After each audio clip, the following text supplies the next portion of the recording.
Hello, beautiful people. Welcome back to my channel. I'm so happy you're here. And today I actually have a very special guest, the one, the only, Mr. Mazzara. Some would say the most special. Some would say that. So thank you for being here, cutie. I know you have a very, very busy schedule. A lot of naps to take. Thank you for sacrificing your sleep, which is very, very important to you to be here today. So we're happy to have you. And yeah, just tell us a little bit about yourself. A little bit about myself. I'll tell you a little bit about myself. Let's see here. I am somebody that likes personal development. I'm somebody that likes deep, good conversation. Somebody that likes good food. Recently, more food than I've been accustomed to eating for a long time. And a little bit of fish, guys. Let's go. You said it here first. We're announcing it on the podcast. And yeah, I think overall I take certain things very seriously, and I take many things not so seriously in life, and I like to enjoy life. And I also have a baddie for a wife. All right. That's actually... She makes me look very good. She's pretty fine, very beautiful, very professional, has a pretty dope podcast, and she lets me do marital things with her. Okay. Is that allowed to be said? It's not allowed to be said. Oh. We don't talk about that here. However, okay, so that's a great description of you, and I love you. I just want to say I am very grateful for you, and you are the reason I've started, you and God, for sure. But you've pushed me to start this YouTube channel / podcast / whatever it is. And you're always pushing me and guiding me to go after my dreams and go after the things that I want to go after.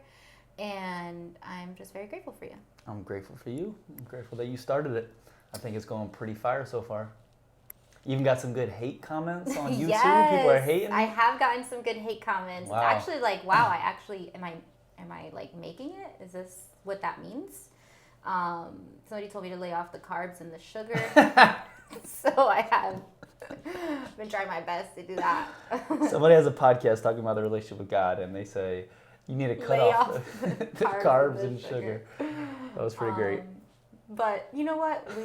We love everyone here. So thank you for your advice, sir.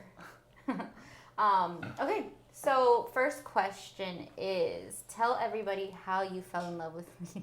Wow, you want to start there? I'm just kidding. Oh, I was about to say, I didn't know what we were getting into. That is usually my favorite question. I can ask Chris that multiple times a week and never get tired of hearing the answer. I don't know if some of you guys can relate to that, but no. Okay, so what I want to talk about, what the basis of this discussion is going to be, is your faith journey and kind of who you are now, who you've been, and just, different questions surrounding that, because I think that I know that you are one of the big reasons in my life that I've been able to go deeper on my faith journey and be able to have a relationship with God. I've seen you firsthand step into having a relationship with God and obeying Him and really just nurturing that. And I've seen how much God has moved in your life ever since we've been together.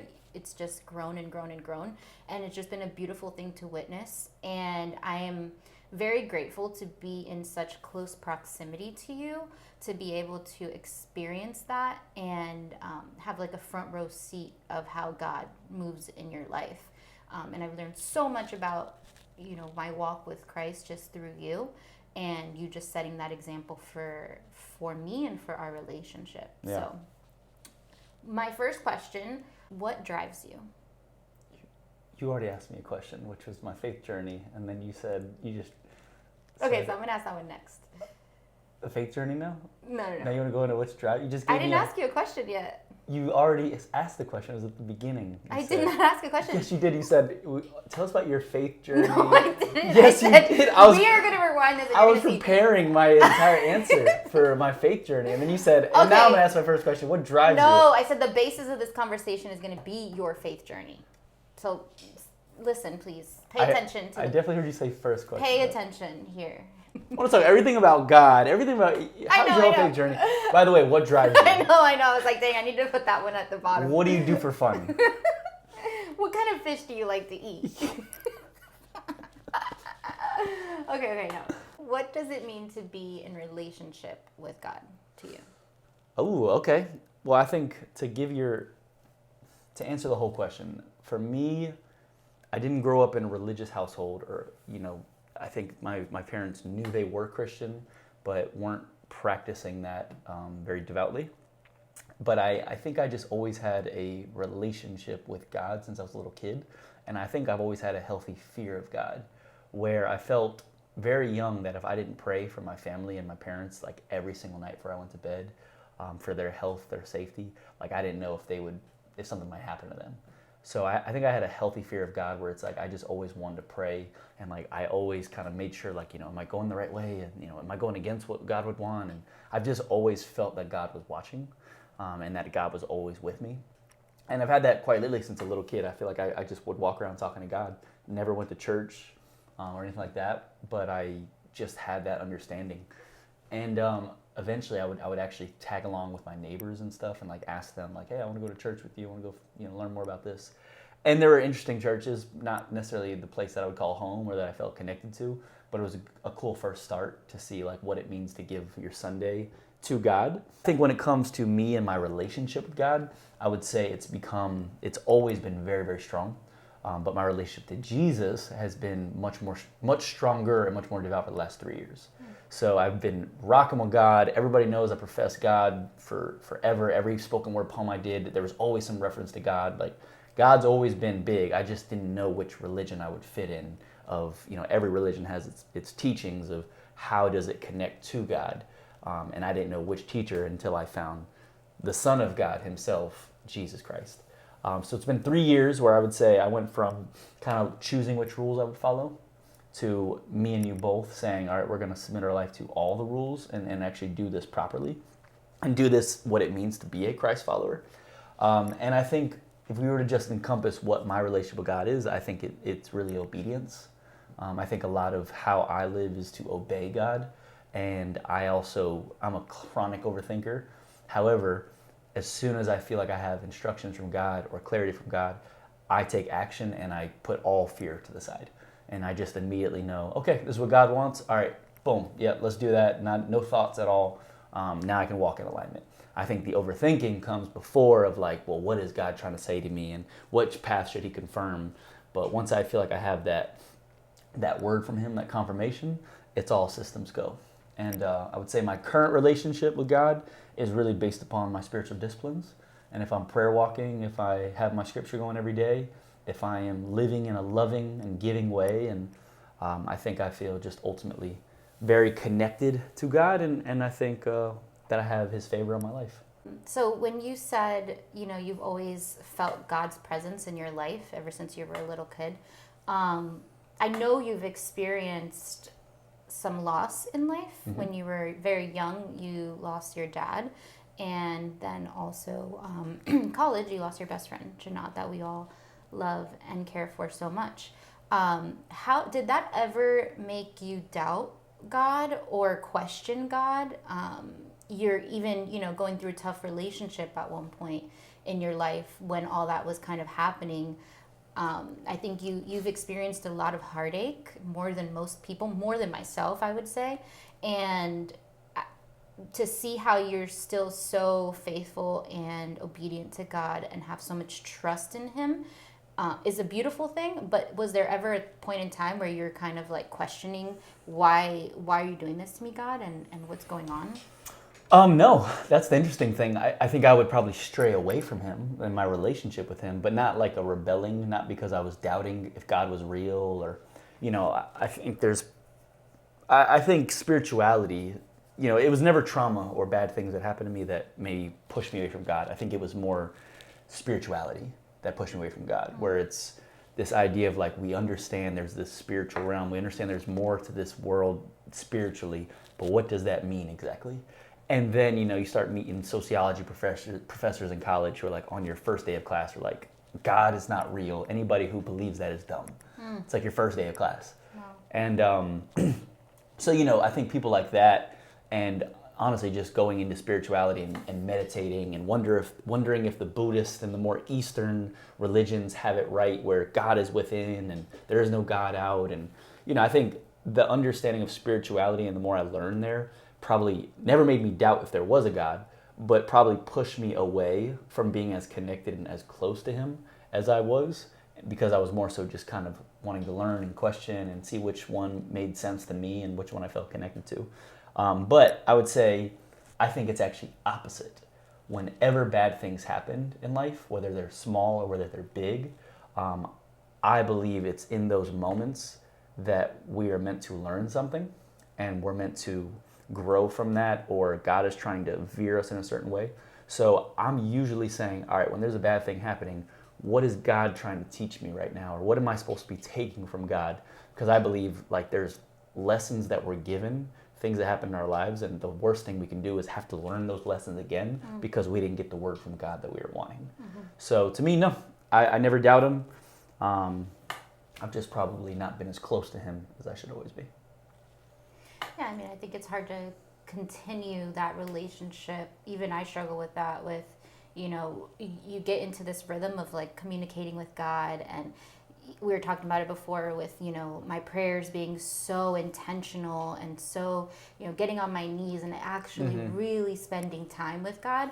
And then life gets in the way, you pick up other things, and that's kind of one of the first things that tends to go, at least in my experience, if I don't make sure it's a solid part of my routine, because I think we just get comfortable, and God starts to move in our life, and we feel his presence, and we're like, oh, yeah, I'm good with God. Everything's great. And then the longer you stray away from him, the harder it is to get back into that routine. For sure. And get that intimacy back. Yeah. Because, having a relationship with God, I believe, is about having intimacy with him, and not just, talking to him when it's convenient or when you have time to, but really building that relationship to where he gets to know you inside and out, even though he knows us completely, but getting to know you and your thoughts and your desires. He wants us to share that with him versus, us putting him on the back burner. And not only that, also he wants us to know him more, right? He wants us to know his word and look for him speaking to us, and look for that conversation, build that relationship that goes both ways, not just, like when we need it. Yeah. What does it mean to you to be a man of God? I think one, we should all be led by God. And I think if God is leading me and I am meant to lead my woman, right? It's like, no matter what, I'm really just helping my woman be led by God, right? So to me, it's like, I would say every big decision in my life, every kind of thing that requires critical thinking, like I'm always presenting it to God and asking him like, all right, what do you think I should do? What answer should you think, or what answer should you give me? And so I think a lot of it just has to do with allowing God to lead you and lead your days and lead your decisions and your answers. I also think being God-fearing is very real. I think we should always understand like the sins that we're struggling with, or the things that maybe we're not proud of. Like God is actually with us and watching, and although he still loves us, best believe like we can lose God's favor, and we can start to, receive the consequences that come with going and straying on our own. So I think it's also being God-fearing. I think I've always had a healthy fear of God, and I still to this day do. And if I start to struggle with some kind of sin or something that I'm not proud of, I very much am wondering if I'm going to receive a consequence or something bad's going to happen because of that. So I think being God-led, I think being God-fearing, and I also think being disciplined with his word, right? And I think that's a discipline that we're all building always. And I think for me, especially as I've had sleep issues this year, that's been something that I've struggled with in the past couple months, is being as disciplined in his word as I should be. But I know when I am receiving that nourishment every day, there's a sharpening of my mind that happens, and there's I think just a sharpening of my ability to handle temptation, right? I think when I'm feeding myself that much, like I'm much more, my mind is much more guarded, and I think this world has many, many temptations that it's going to constantly throw at us. And if I'm feeding myself the word daily, I think there's just a much stronger stronghold that we have over our minds where we can kind of allow and push away and border ourselves from these temptations. Yeah, absolutely, because it's a tool, right? That's what he wants us to use it for, because there's going to be evil out there. There's going to be temptation. There's going to be times where we don't amount to what, we're never going to be perfect. We're never going to be as great as Christ was here. We're going to sin. We already are sinners. So with this world and the things of this world, it makes it so easy to sin. We're actually going away from sin is the harder route. So we need that tool, right? Like they say in our tool belt, we need that armor of God's word to make sure those things can't get through to us, right? You mentioned about like being disciplined with God, and I think you're one of the most disciplined people that I know, especially when we first started dating. It was night and day, you and I, because I was just not disciplined at all and didn't desire to be disciplined. I didn't see the importance of it. And you've always kind of been that very, you take sacrifice very seriously. And if you need to sacrifice things for your greater good, the greater good, whatever it is, for the outcome, you will. And you're very good at staying disciplined at that. One of the things that sticks out to me is when you were, you had debt before, and you were so good about getting out of debt that you took $100 for yourself every week, and the rest you were okay with. Hey, this is what I have to live with right now, and that's okay to me because this is the goal that I'm trying to achieve. I'm trying to get out of debt, and you were able to get out of debt in like 4 months, 5 months. It was ridiculous, and you've always kind of just had that discipline in different areas of your life. So why is discipline important to you, and why would you advise people to be disciplined? I think it starts with, I've been a dreamer my whole life, right? And you don't know the basketball version of me, but I was the kid that didn't really have many friends. Young Lucas Scott. Young Lucas Scott, baby. One Tree Hill. I was the kid that didn't have many friends just from moving around and divorce with parents and stuff.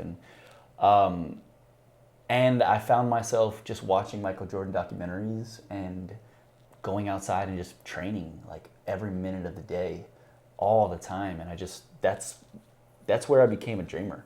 And it was great because during that time I realized, okay, I'm not born with the most talent. I really don't have much athleticism, like natural God-gifted athleticism. But I learned very early that if I just outwork the people around me, which for some reason none of them can work as hard as me, I'm going to get more than they have. And I'm going to play better than them. I'm going to play more than them. I'm going to start. I'm going to be captain. And I just realized young, like, okay, cool. Even when I'm not made for something, I can still go get it if I'm just disciplined enough in my ways. And that just looked like, all right, cool, I'm going to go practice before school in the early morning. I'm going to sneak into the weight room after school, and I'm going to go lift weights. You know what? People are stupid. They're drinking every weekend. I'm not. I'm waking up Saturday morning and Sunday morning. I'm going to the gyms and I'm practicing. And I just saw that as like my way of life. So I think for one, I'm a dreamer, and I think I take myself and my life very seriously. I think reaching my full potential I take very seriously. And I think my biggest fear is a life of regret, where I look back and just wonder if I could have accomplished more, if I could have done more or become more. So I think discipline comes when you're very attached to a vision and you're wanting to achieve more. I think discipline becomes easy from there. Why I would encourage people to be disciplined is I think oftentimes we think life is what's holding us back, but really it's just us. Absolutely. And our willingness to always go into the temptation, go into the distraction, go into the immediate gratification, scroll a little bit longer here, watch a few more episodes here, stay up a little bit later here. Like, that's all things that we can control. And to be disciplined is merely to say no to these short-term things that don't lead to much, and instead get us to the greater vision of what we want. That's great. And I think you're a very A plus B equals C person. Like you keep it very simple, and you're like, okay, as long as I do this and I say no to this, I can get this. And you don't need much else than that. You don't need the details. You don't need to, you say you're an overthinker, but you don't necessarily overthink those things when it comes to taking action. You're very like, I know what I need to do. Just tell me what the number is. Tell me what this is, and I will just go after that one thing. Maybe I'm not an overthinker anymore. I guess I think that's just old me. I think you're an overthinker when it comes to self-doubt. I think when you believe you've made a mistake, and maybe, made a mistake or made the wrong decision or maybe not gone about something in the best way possible, that's when you become an overthinker. Because you overthink the past sometimes a lot. Yeah. Not so much the future. You're very forward thinking where it's like, okay, I just do this and it's great, Right. blah, blah, blah. That's a good way to put it. You know, for certain things. But mainly what you overthink is the past. And it's crazy because we're so opposite in so many ways, obviously very similar in a lot as well in our values, but we're so different in different ways that, you know, I am very much a present person and I'm like, you know, I don't worry about the past. If I make a mistake, you know, you joke with me sometimes, I give myself way too much grace. And that's true. There is a certain time where I do give myself too much grace, but sometimes I would like you to give yourself grace for past mistakes and things like that. I don't really think about the past too much. Sometimes you harp on it too much, and that's where your overthinking kicks in, and it's really hard for you to let it go until either really important people in your life that you hold to a high standard, you know, tell you over and over and over again that it's okay, then you start to believe that it's okay. Yeah. You know? But, you know, for the most part, you go after the things you want. You've always had that belief in yourself, like you said, and it's really cool to see because it's really taken you this far. So, you know, you own your own company. You're able to provide for our family. You went through tough training with Tony Robbins. We're master coach at Tony Robbins, #1 coach in the whole world. You know, before that, you grinded through your spoken word career for so long, almost 7 years, I believe it was. And you just always had that belief. And I do what you said, I think is perfect about not wanting to regret anything. Right. And I think that fear of regret was what always kind of propelled you forward and always like pushed you to go after your dreams. Well put. Well said. Which obviously ties into your discipline. Makes perfect sense. What has produced the most spiritual growth in your life? One, like I was saying earlier, responding to the loss, responding to the negative things, I think it has always pushed me deeper to God. But I would say also when I feel like there's these faith leaps that God asks me to take. And I think that's where, you know, we were watching The Chosen yesterday, and it's like God is trying to reveal a genuineness of our faith.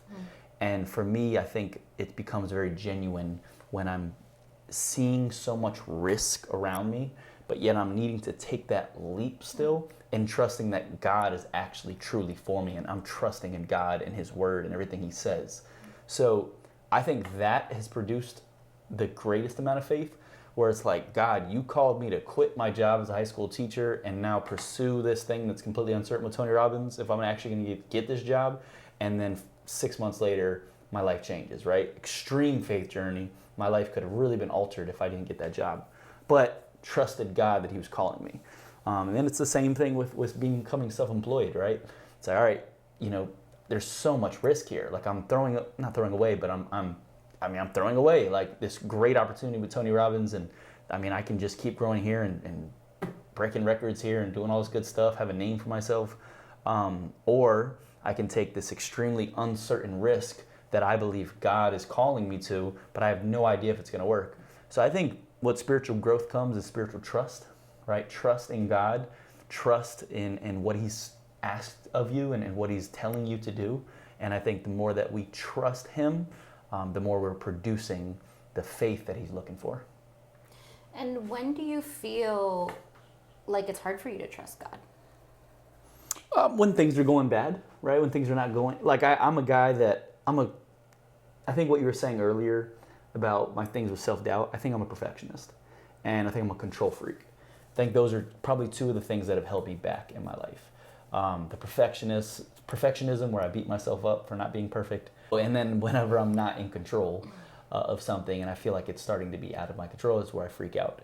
And I think where the struggles come is when my analogy is like I have to be winning by like 50 points for me to feel comfortable. But when I'm winning by like 20, when I'm winning by 10, I'm starting to get real nervous and I start doubting and wonder what's going on. I start looking left and right instead of keeping my vertical faith. Yeah. So, I think, and the thing is, very rarely have I lost. Yeah. Right? I really don't lose. And it's just this idea of like needing to be so ahead and winning by so much for me to feel comfortable when, it's not going to always work like that.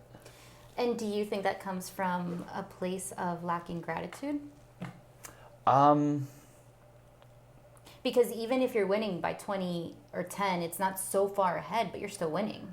I hate to say it, but I think it's more of a lack of confidence in myself. I think it's you feel like God has given you so much.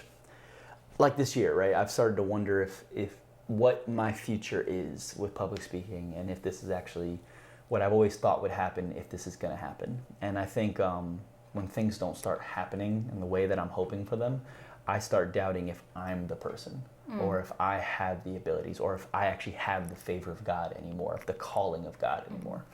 And so I don't think it's a lack of gratitude. I think I'm extremely grateful for everything God's given me, and I'm always pretty grateful. But when I am not being given these like constant God miracles and God things, I think it probably makes me wonder about my own strength and my own abilities to do things. And if I don't feel like God's completely for me, then I'm like, well, I can't do this on my own. Yeah, but I mean, I think that's the problem in itself, right? Is that you think you're only thinking about your strength, right? Because as long as you're moving in alignment with Him, which you, for the most part in your life, do. Obviously, there's times where we fall off. You may not be doing your prayer walks every day, and you may not be reading the Word every day, but you are still very much connected to God and straying away from sin as much as you can.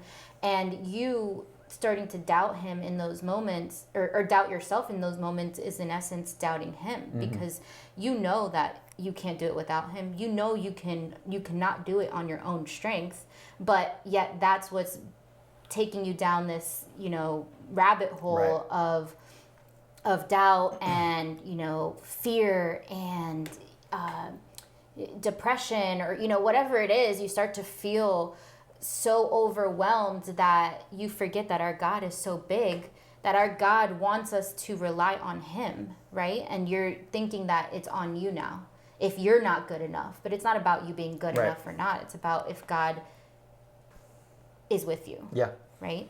Yeah, I think in my good days, I think I fall heavily on Galatians 6:9. Do not grow weary in doing good, for at the proper time we will reap a harvest if we do not give up. And I think majority of my life, I think I live like that. Handle my part, work very hard, because God will handle the rest. But I think it is some big moments of growth when it's not growing at the rate that I'm hoping, it's not moving as fast, when my life is not growing as in the way as I hope.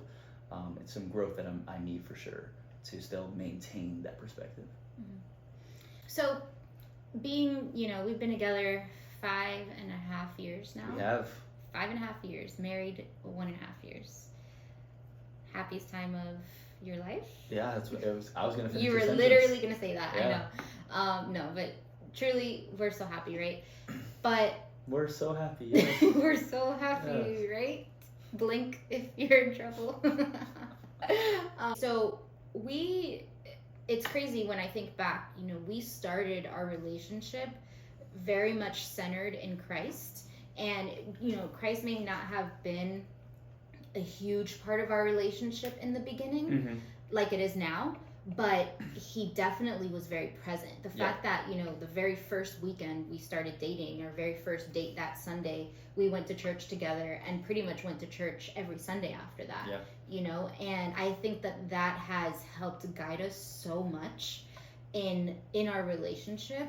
I'm curious to know, though, why do you think it's important to have God in the center of your relationship? Yeah, I mean, I think we can even keep it very practical, right? I think we got closer when we stopped having sex, right? And although that ain't happening no mo, but when we were dating, I think merely adhering to his word and his instruction of not having sex brought us closer together. And I think it cleansed us. I think it brought us closer to him. And again, it goes back to that obedience. So I think a lot of times why it's important to have God in a relationship is because I think God knows better than we do about our relationship. And he knew better than for us to be having sex before marriage. And then he got you a ring. Ladies, all you gotta do is say no.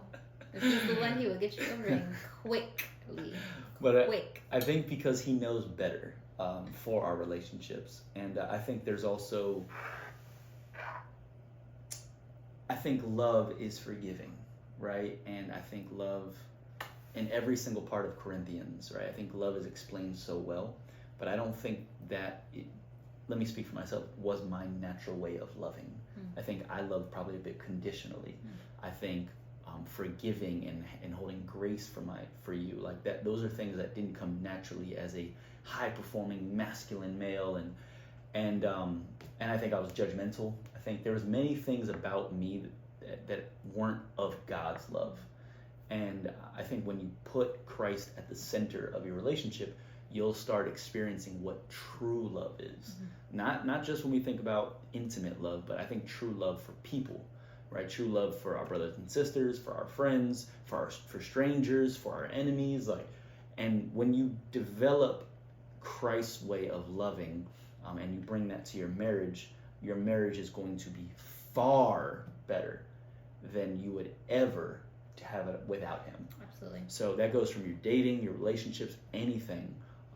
Christ at the center, only good things. Yeah, and I wouldn't even say center. I think I said that wrong, but like really just keeping Christ first, right? Yeah. And what he has done for us is set that example on how to love each other, how to build a relationship, how to be as individuals, right? Why are you laughing? Think about the sex thing. Okay. I instantly know when Chris is not here. But thank you for interrupting my train of thought. So what I would say the biggest blessing of, having God in the center of our relationship and setting that example is that he sets an example of who we want to be, right? And that's what we strive for. We learn how to love each other. I can't take you seriously. Why? Because you're laughing at me. Not laughing at you. He sets an example, right? So it's true. So our relationship was not, it's not what it is now. Right. By far. We had a lot of struggles when we first started dating. And even though we were going to church every Sunday, that's where I think the intimacy with God comes in, right, and the fear of God comes in. We were listening to God, we were listening to the sermons, we were going to church, we were doing all the things, right? But we weren't actually having a relationship with him and intimacy and fearing him in our lives. Right. And once we started to do that is when things started to really, really change and open up, especially in our relationship. Like I said, we had so many struggles that you wouldn't even imagine seeing us now, because we genuinely are so happy. We don't barely fight. The last fight we got into is because Chris ate the last slice of pizza. You don't remember that? Oh yeah, that was a fight. Yeah. And that was that's what we fight about, and what's important too is that it's never disrespectful towards each other. I think in the beginning, for me and for him, coming from different relationships, we were both in what we would say was toxic for us type of relationships, especially compared to what we are in now. And it was so hard to learn how to communicate to each other without either hurting each other's feelings or neglecting each other's feelings. And we had so much to learn and grow to get us to where we are now, that we definitely have put in the work. Yeah. And I have a lot of girlfriends that are struggling with, finding good men out there. And I try to tell them, Chris is amazing. Obviously, I'm really, really so proud to be your wife, and just so proud to do life with you and have you lead our household as the man of God that I see you as. But, you weren't always there. You like you said, didn't have the grace for me that I may sometimes have needed. You were a little selfish in making your dreams come true, and obviously you pushed me towards mine, but the relationship didn't hold enough significance to you. And that really, really, truly changed, at least from my perspective. It changed, in my perspective, when you started getting closer to God. Absolutely. I think it's also about the people you surround yourself with, right? I wasn't surrounded by like devoted boyfriends or devoted husbands until I started getting around Christians like who hold relationships and marriages at such a high regard that all of a sudden I'm hanging around people that are like proud husbands and like men that are really seeking a God-fearing woman. And I think that all helped me understand a more sacredness to a relationship, period. So I think also like who you guys are hanging around will say a lot about the person you're becoming in many instances, but I think especially in this love-focused one as well. If you're hanging around single but bitter people, I don't think that's going to produce much fruit for you. But if you're hanging around single but persistent and curious and optimistic people, I think it's a much different thing. Yeah, absolutely. And the last thing, because I know you're a very busy man and you got other things to do, you know, run a business and coach people. But so we've gone into self-employment together, right? And that, I think, is just been such a blessing in our lives, obviously, but it's not something that I think we ever expected to do. I don't think we ever expected to work together so closely. And like I've said in the past, we have so many different strengths, right? And I believe that my strengths are your weaknesses and your strengths are my weaknesses, and that's why we're able to come together and just be, you know, this quote unquote power couple, or whatever people are saying. Whatever everybody else is saying. I mean, I didn't say it.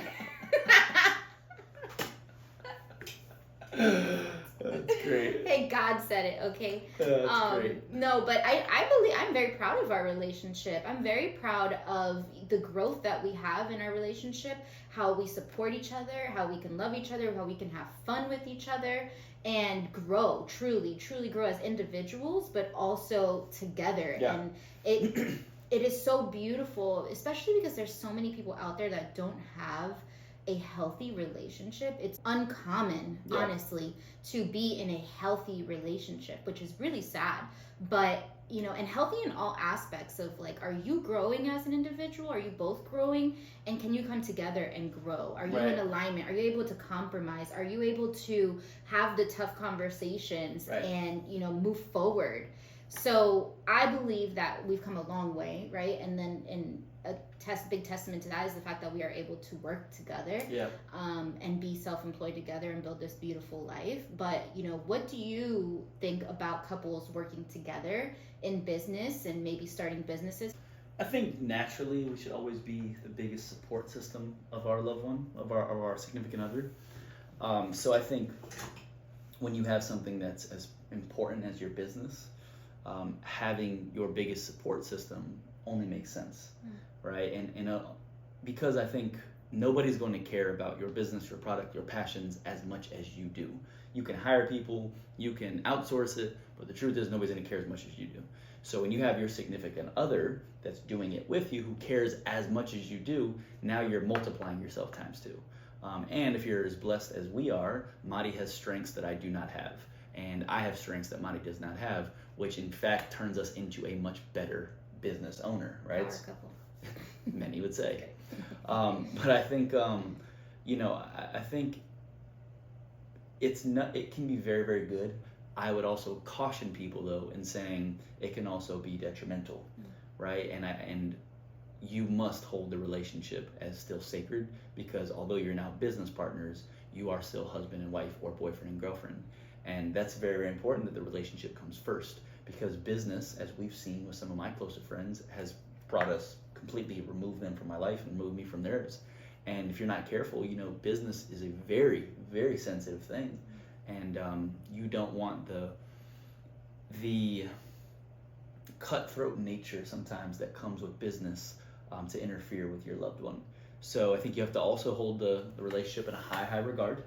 And I think you guys should absolutely embrace the different strengths that you have, But I think also, which is probably something we could do better on, is the accountability for each other, right? I think that's also becomes a huge part of it, where you guys, the business will go as far as you guys do together.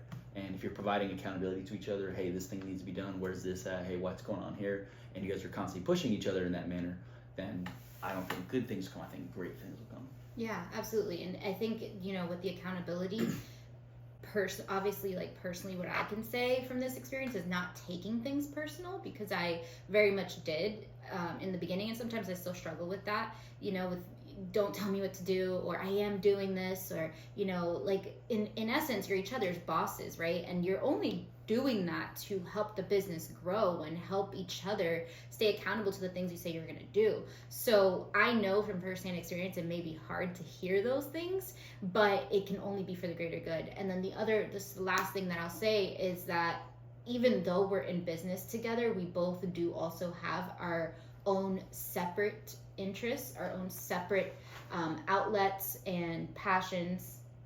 Audio just went out. Okay, technical difficulties. The last thing I wanted to say was just that it's really important to also have your own individual things and paths, because you can definitely make the business grow together, but it's also important to have your own identity and also pursue the things that you want to pursue that aren't tied to your partner, and going after those things no matter what, and giving those things your all as well, because at the end of the day you are an individual, and if you want to show up as your best self, you need to be your best self and be happy. And I think that only comes from true fulfillment of pursuing the things that you want to in life. Very good. So thank you so much for being here, Chris Mazzara, the one, the only, my husband, my cutie. You're so welcome. Thank you for having me. You're so welcome. Thank you for having me. That was an awesome conversation. Thank you. Maybe we should do it more often. Maybe you should have me as your permanent guest. Maybe. We'll see what the subscribers decide. All of you decide. Let us know. And we'll see you on the next one. Bye. Good job. That was fun. That was fun.